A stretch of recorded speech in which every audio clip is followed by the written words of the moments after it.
Ya, saya tentu ambil satu sikap yang lebih terbuka. Ya. Kawan-kawan yang lain tu nampak pertahan semuanya. Saya tidak. Saya rasa secara objektif kita harus terima.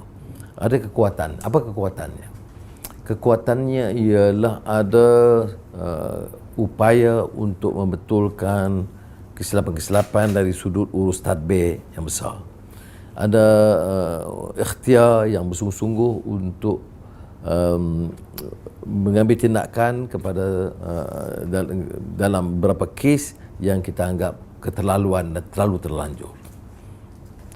Ada usaha untuk membetulkan beberapa institusi, badan kehakiman yang dianggap terlalu memihak sebelum itu, SPRM yang dianggap tidak cukup berkesan, membebaskan media.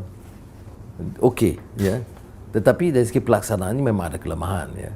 Saya umpamanya dalam soal SPRM, saya agak berulang kali menyuarakan, malah menekankan kepada Tan Sri Abu Kasib dengan tegas. Kita jangan hanya menjadikan kononnya reform SPRM ini untuk hanya menekan pemimpin-pemimpin yang lama. Kalau betul salah, jalankan, saya tidak halang. Tetapi harus juga memberi satu mesej yang jelas kepada pemimpin-pemimpin Pakatan Harapan yang ada. Ya. Jangan ada sedikit pun kecenderungan untuk salah guna kuasa atau kumpul kekayaan. Tetapi ternyata orang yang dilantik itu kadang-kadang dia juga ada kelemahan-kelemahan ini kerana orang-orang yang kadang-kadang menonjolkan kekayaan berlebihan dan belanja yang tidak sepatutnya itu dilepaskan begitu saja. Dan ini memberikan satu gambaran, walaupun mungkin rakyat umum tidak tahu, tetapi bagi kita yang bicara soal reform, islah, dan ini pula dia bersandarkan Al-Quran, islah mastata'. Jadi kita tengok seolah-olah ada percanggahan, ya, di sini. Begitu juga soal umpamanya mencerdaskan ekonomi. Walaupun kita cuba urus dengan baik, dan saya akui walaupun kedudukan saudara Lim Guan Eng itu agak kontroversial, tetapi dari segi pengurusannya itu tentu ada perubahan yang lebih positif, lebih telus, lebih teratur dalam pelaksanaannya.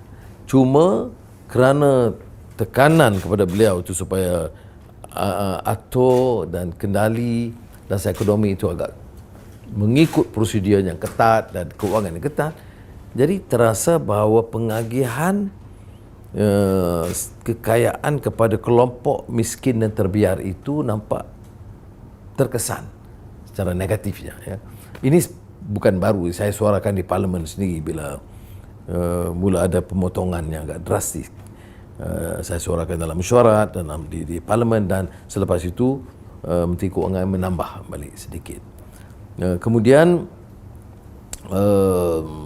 ini kadang-kadang mesej kepada rakyat. Tentunya ada suatu keresahan di kalangan orang Melayu. Ini kali pertama ada perubahan yang agak mendadak, dan penyertaan ahli-ahli kabinet bukan Melayu juga ramai, dan juga peranan orang-orang seperti yang jauh lebih kontroversial kerana ucapan-ucapan yang agak keterlaluan sebelum itu, seperti Weta Murti, dan itu nampak telah memberikan satu kesan yang agak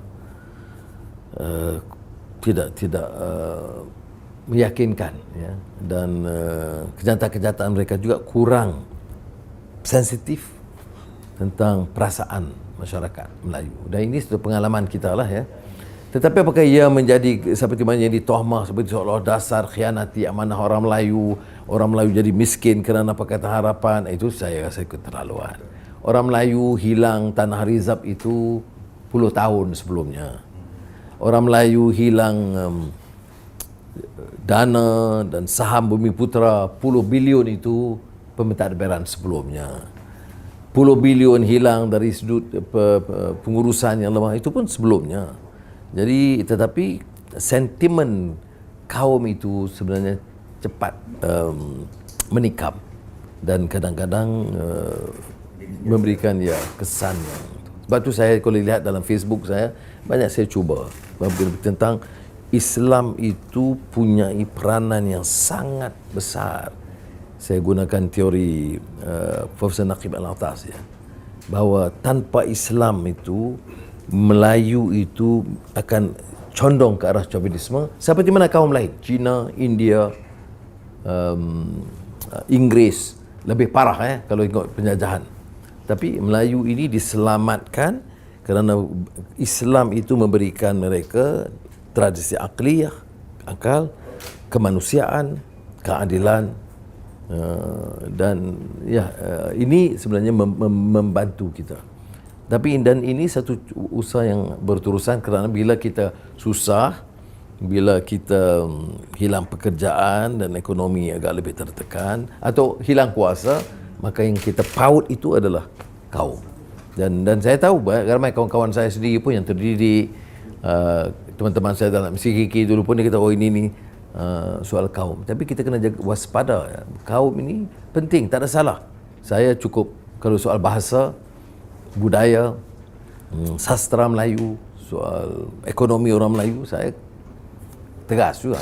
Tapi saya mau cuba tidak terjerumus ke dalam bahang api perkauman yang ada risiko besar dari sudut pandangan Islam.